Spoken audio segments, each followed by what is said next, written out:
Amém. Evidentemente, grande é o mistério da piedade. Aquele que foi manifestado na carne foi justificado em espírito, contemplado por anjos, pregado entre os gentios, crido no mundo e recebido na glória. Vamos sentar em nome de Jesus. Quem aqui gosta de comemorar Natal? Quem aqui gosta de comemorar Natal?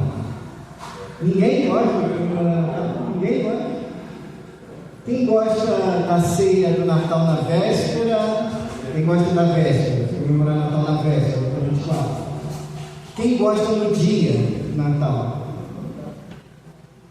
Está meio dividido esse negócio aí. Acho que o pessoal está pensando que é uma pegadinha, está assim, meio assim. Aí eu vou falar meio polêmico aqui, né? Quem gosta de presépio?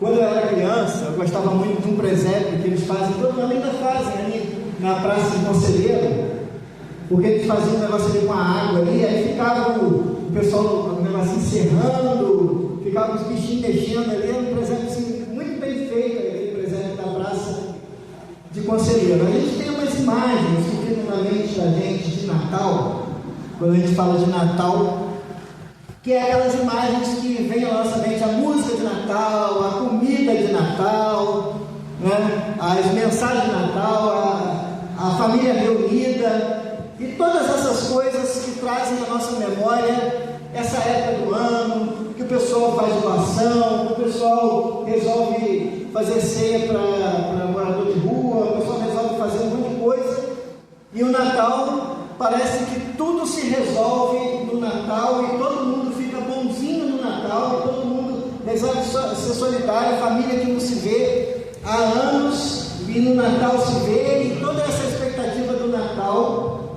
que se tem.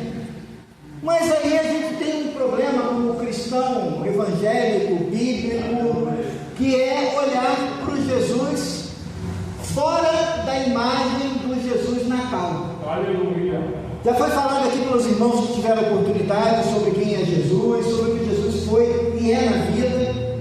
E se a gente parasse para compartilhar aqui que Jesus é para cada um de nós, não precisaria nem da pregação. Eu poderia pegar o microfone aqui na mão de cada irmão aqui e falar assim: olha, irmão, fala um pouquinho do que Jesus é na sua vida.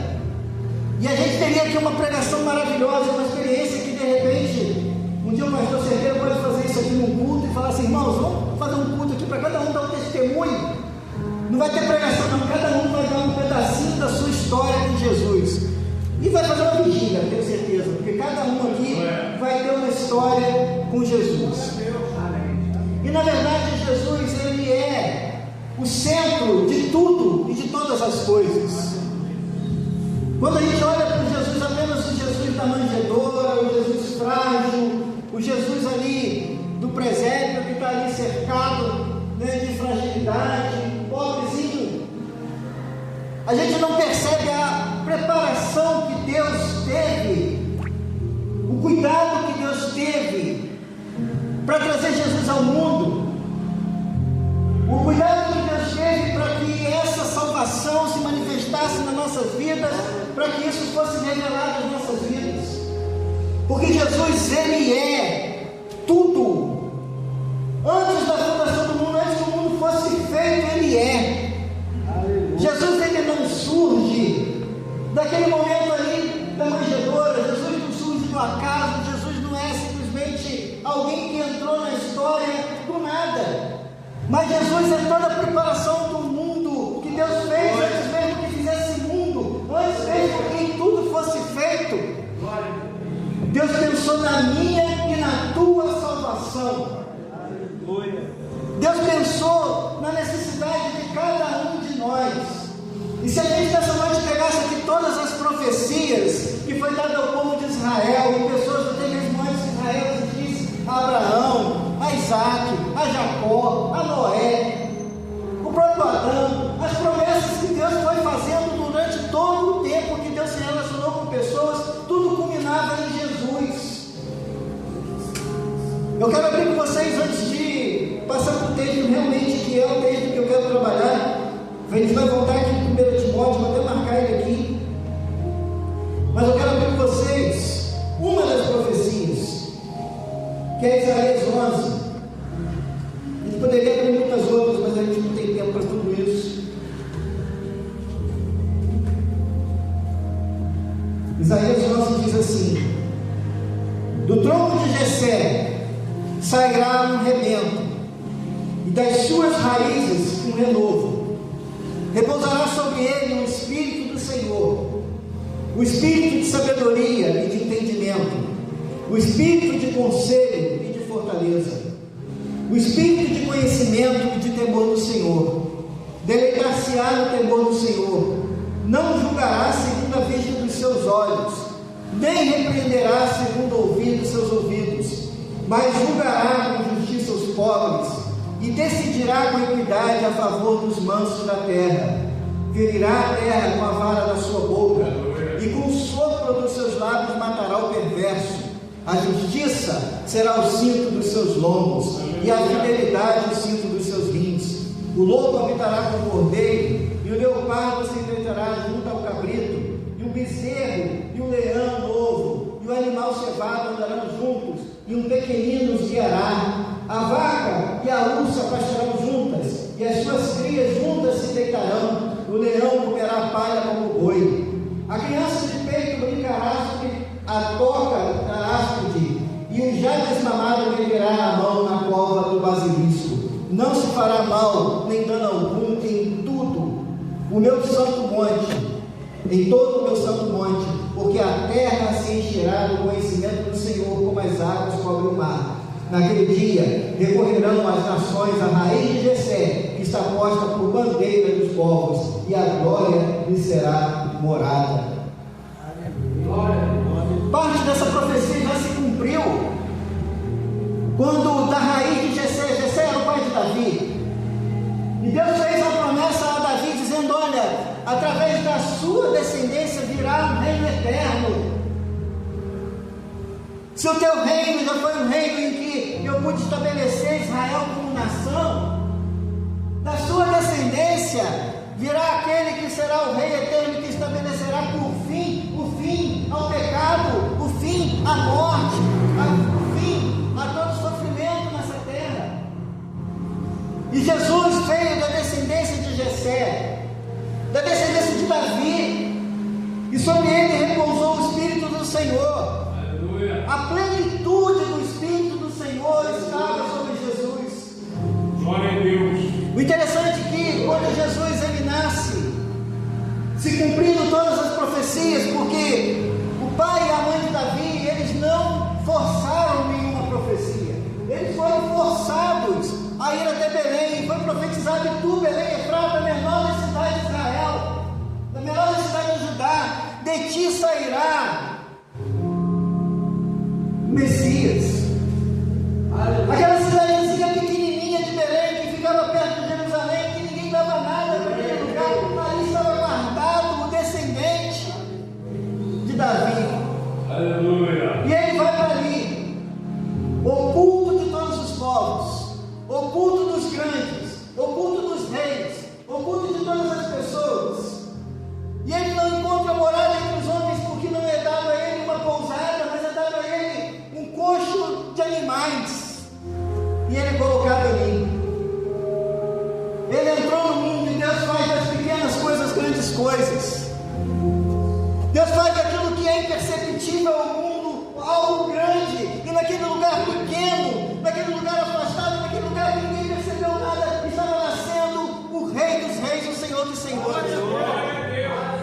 Naquele lugar pequeno, fedido a animais, naquele lugar pobre, em que não tinha um enxoval, mas panos foram usados para aquecer aquela criança, estava nascendo o Rei dos Reis e o Senhor dos Senhores. Aleluia. Não foi no palácio em Jerusalém, e de repente, lá no Oriente, lá longe, pessoas que estudavam as profecias, que estudavam os movimentos das estrelas, tem uma estrela diferente. Talvez, nos tempos que Daniel que passou naqueles lugares, talvez ele tenha ensinado sobre profecias, e eles tenham aprendido aquilo, e eles perceberam que tinha uma estrela diferente, e eles foram identificar como a estrela do descendente de Davi. E eles vão uma longa jornada, cerca de 800 quilômetros, para chegar até Jerusalém. E eles entram em Jerusalém pensando, tem que ser no palácio que está nascendo o rei. E vão até Herodes. E quando eles chegam até Herodes, nasceu o príncipe.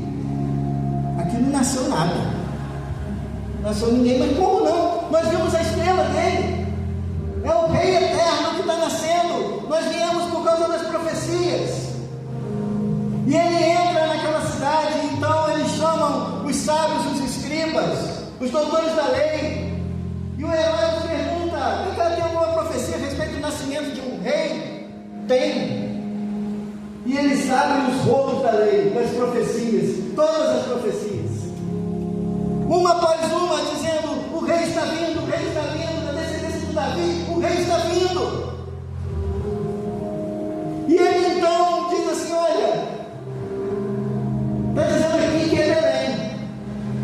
Vocês vão, achem o menino, tragam para mim, digam onde ele está, que eu também quero ir adorá-lo. Mas a intenção de Herodes não era adorar o Messias.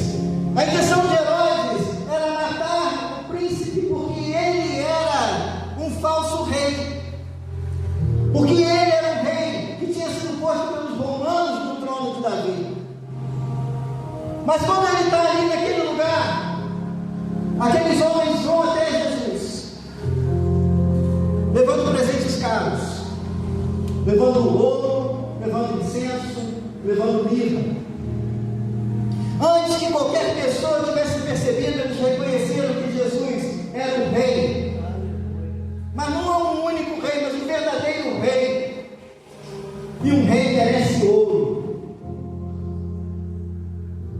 Reconheceram também que ele era um sacerdote diferente, que era um sacerdote que traria sobre aquela nação um novo tempo, um novo momento, uma nova história, uma mudança de lei, uma mudança de sistema, como já foi dito aqui pelo irmão, e Deus está encaixando tudo aqui, porque na verdade até ali havia sacrifícios sim de animais, havia sim a intercessão de homens, havia sim toda aquela mediação do sacerdote uma vez ao ano que sacrificava por todo o povo, mas haveria uma mudança. E ele então, como sacerdote, ele tinha incenso, e ele como profeta, ele não seria um profeta a mais, como muitas pessoas pensam. Jesus foi um profeta, mas Jesus ele é a própria palavra de Deus revelada. Jesus é a própria palavra de Deus se cumprindo nele. Toda a palavra converge, toda a palavra vem para Jesus, tudo concentra em Jesus, o antes, o meio e depois, tudo é Jesus. Toda a escritura, Jesus está da primeira à última página da escritura. Então ele é o profeta que foi dito a Moisés: Moisés, você está recebendo uma revelação, Moisés, e é uma grande revelação. Você está recebendo um ministério, e é um grande ministério. Através daquilo que eu estou te revelando, esse povo vai ser conduzido pelo deserto, vai entrar na terra prometida, vai ser guiado por muito tempo, mas virá do meio do povo um profeta que será muito maior do que você, e quando ele vier, a ele vocês devem ouvir. Glória. Graças a Deus. E esse profeta recebe mirra, porque ele seria ao mesmo tempo aquele que profetizaria, mas seria o sacrifício, porque não tinha profeta sem sacrifício. E ele próprio seria ao mesmo tempo a oferta, o sacerdote, o profeta, tudo junto. Mas quando essa palavra é dita aqui para Isaías, E o Espírito de Deus estava sobre ele, e todas as coisas se cumprem nele, e toda a palavra de Deus é revelada nele. Ele diz aqui que sobre ele repousa o Espírito do Senhor, sobre ele o Espírito de sabedoria. Qual foi a vez que alguém conseguiu dobrar Jesus em alguma interrogatório? Qual foi alguma vez que alguém conseguiu deixar Jesus sem palavra? Qual foi a vez que alguém conseguiu deixar Jesus sem uma resposta? O Espírito de sabedoria estava sobre ele, o Espírito de conselho estava sobre ele, o Espírito de conhecimento estava sobre ele. Ele tinha a plenitude, ele tem a plenitude do Espírito de Deus. Ele não vem fazer a sua vontade, mas ele vem fazer a vontade do Pai. Quando ele estava mesmo nos últimos momentos da sua vida, ali no Getsemane, que ele começa a suar gotas de sangue, ele ora ao Pai, dizendo assim: Pai, se for possível, passa de mim esse cálice, mas que não seja feita a minha, mas a tua vontade. Ele veio cumprir a vontade do Pai em todas as coisas. O único nascido entre os filhos de mulher que jamais pecou. E ele vai para a cruz por mim e por você. Ele não apenas nasceu na manjedoura, ele não apenas viveu entre os pobres, ele não apenas teve piedade das pessoas humildes, ele não apenas curou enfermos, ressuscitou mortos, trouxe esperança para pessoas que eram deixadas de lado, mas ele deu a vida por mim e por ti. Glória a Deus.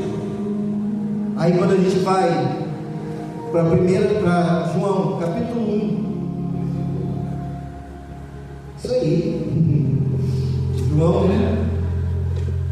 Não só um, mas um cadinho. Depois que Jesus morreu na cruz, ressuscitou, a igreja foi formada, os outros evangelhos foram escritos, João já velhinho, possivelmente todos os outros apóstolos já mortos.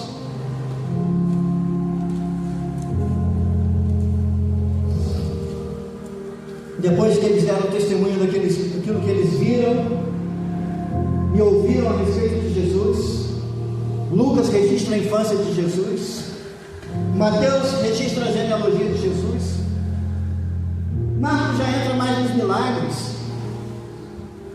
mas João tem a revelação de quem realmente Jesus é. Glória a Deus.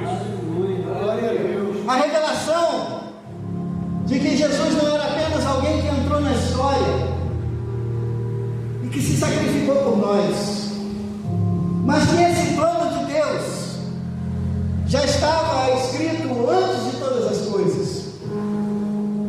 E diz assim: no princípio era o Verbo, e o Verbo estava com Deus, e o Verbo era Deus. Graças a Deus.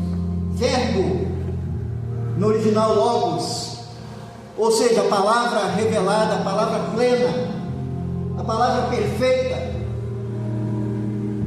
Jesus é a palavra de Deus encarnada. Graças a Deus. É Deus pegando de uma única vez e falando assim: tudo que eu falei aqui, ó, nessa pessoa, Jesus. No princípio era o Verbo. Como Deus fez todas as coisas? Pela palavra. Amém. Ele estava sendo a palavra de criação de Deus na criação do universo. Ele estava sendo a revelação de Deus na criação dos céus, das estrelas, das luas, dos sóis. Ele estava sendo a criação de Deus em todas as coisas. Tudo estava sendo feito por Ele, por meio dEle e para Ele. Aleluia. Deus estava formando todas as coisas e Ele estava junto, formando todas as coisas. Esse Jesus, por Ele, por intermédio dEle, sem Ele nada foi feito. Esse mesmo Jesus que deixou toda a glória e se colocou em um bebezinho da manjedoura, é o mesmo que criou todo o universo. Quando Deus faz promessas a Abraão, Deus chama Abraão numa noite. Abraão, levanta. Põe de pé, Abraão. Sai da tenda. Olha para o céu. Olha. Quantas estrelas?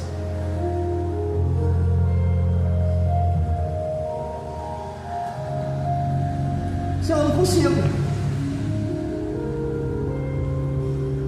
Deus poderia ter dito assim, mas você não consegue ver. Aleluia. Tem milhões de outras que você não consegue ver, você consegue ver eles.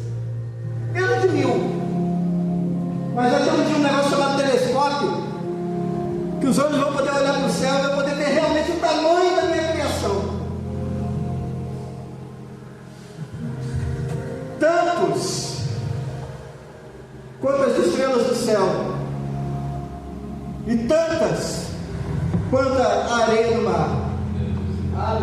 Assim será a sua descendência. Graças a Deus. E em ti serão benditas todas as famílias da terra. Você estava ali. Você era um grãozinho daquele. Eu era um grãozinho daquele. Aleluia. Que Aleluia. Abraão estava vendo. Glória a Deus. Glória a Deus. Porque através da descendência de Abraão, Jesus, nós somos benditos. Ele estava no princípio com Deus. Todas as coisas foram feitas por intermédio dele. E sem ele, nada do que foi feito se fez.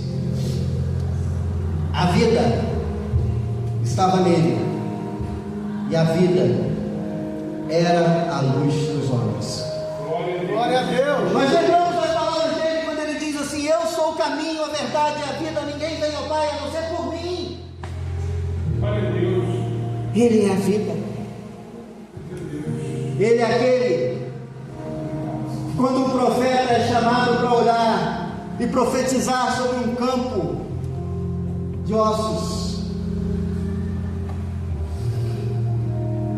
e ele diz assim: profeta, homem de Deus, filho do homem, você pode por acaso crer que esses ossos podem tornar a viver?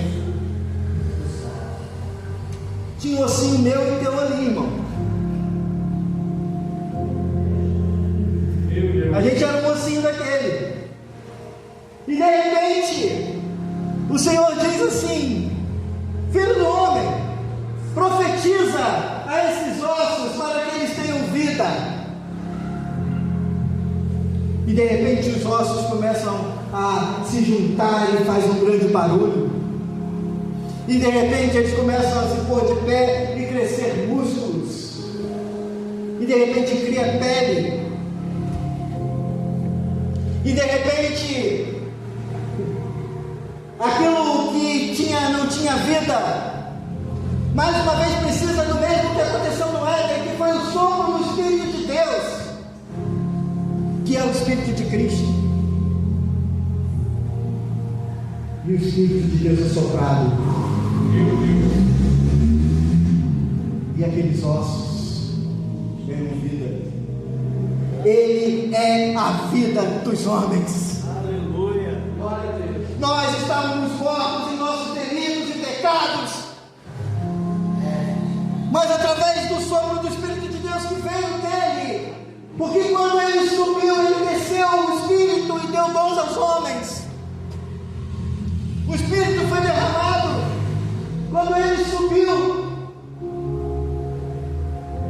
E aqueles discípulos estavam ali amedrontados, trancados no cenáculo, sem esperança.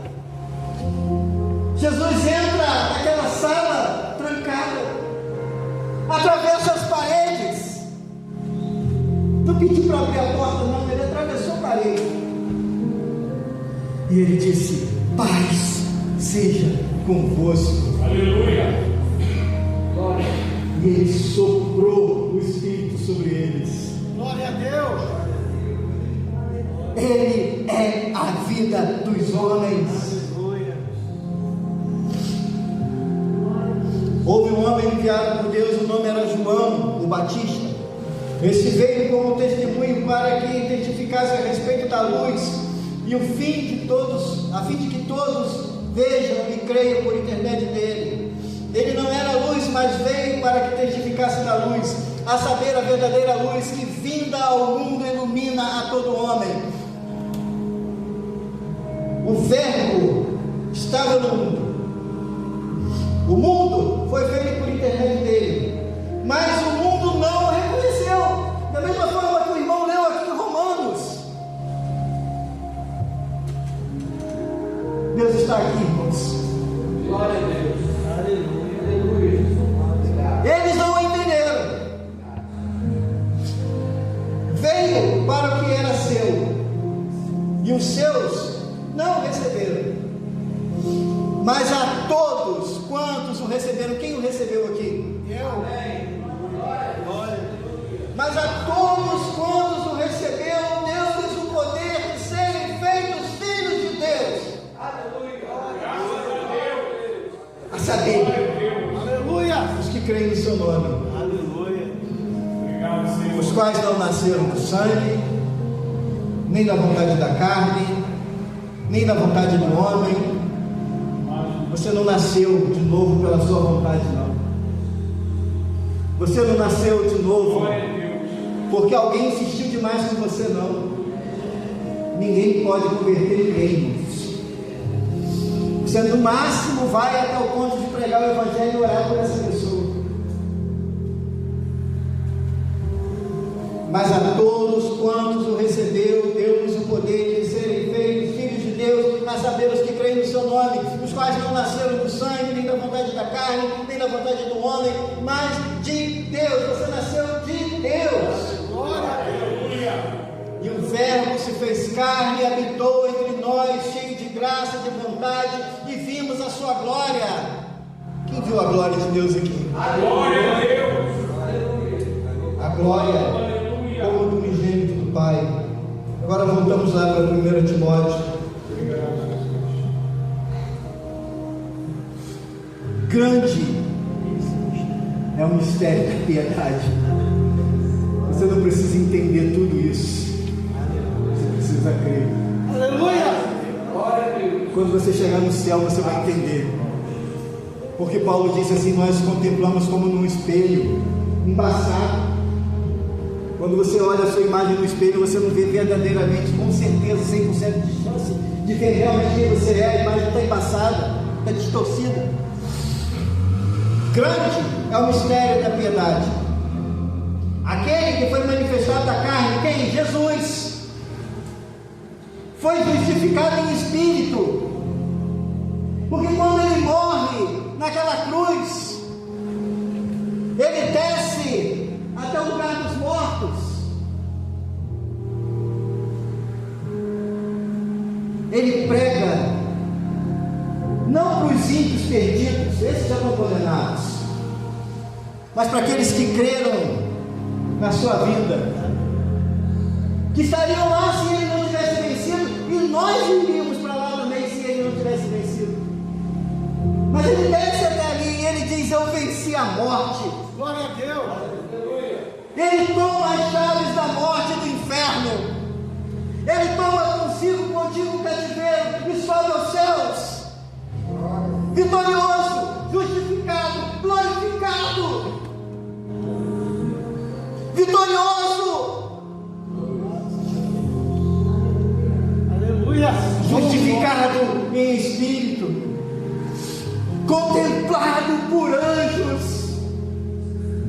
Quando Jesus chega com os salvos no céu, eu imagino a festa dos anjos, Jesus sendo recebido com uma grande festa. Aqui são os meus, que eu conquistei pela minha morte. Aqui são os meus, que eu conquistei pela minha vitória. Eles estavam aguardando, mas agora estarão sempre comigo para sempre. Foi justificado em espírito, contemplado por anjos, e hoje pregado entre gentios, mas que não era dos povos, que conforme foi lido pelo irmão ali, pegou a beiradinha. É a turma lá da parábola de quando Jesus fala assim: um homem fez uma festa, um banquete de casamento do seu filho, e ele convida as pessoas mais nobres, e as pessoas começam a dar desculpa. Eu não posso porque comprei coisa, eu não posso porque meu filho casou, eu não posso por causa disso, por causa daquilo. E o homem se aborrece e fala assim: meu filho não vai ficar sem festa. Sai pelos becos, sai pelas vielas, sai pelas ruas. Quem você encontrar, traz para cá, porque nós vamos fazer a festa no meio dele. A gente não é a primeira escolha, não, irmãos. Glória a Deus. E a gente entra na festa do Cordeiro, pregado entre os gentios, crido no mundo e recebido na glória. Glória a Deus. Se tem alguém aqui ainda que porventura ainda não entendeu esse Jesus, que ainda está preso na imagem do Jesus da manjedoura, está preso na imagem do Jesus do crucifixo, está preso na imagem do Jesus com os pés sujos andando pela Galileia, está preso na imagem do Jesus frágil, sofredor. Nessa noite eu quero fazer você contemplar Aleluia. o Jesus recebido pelos anjos, Glória a Glória a Deus.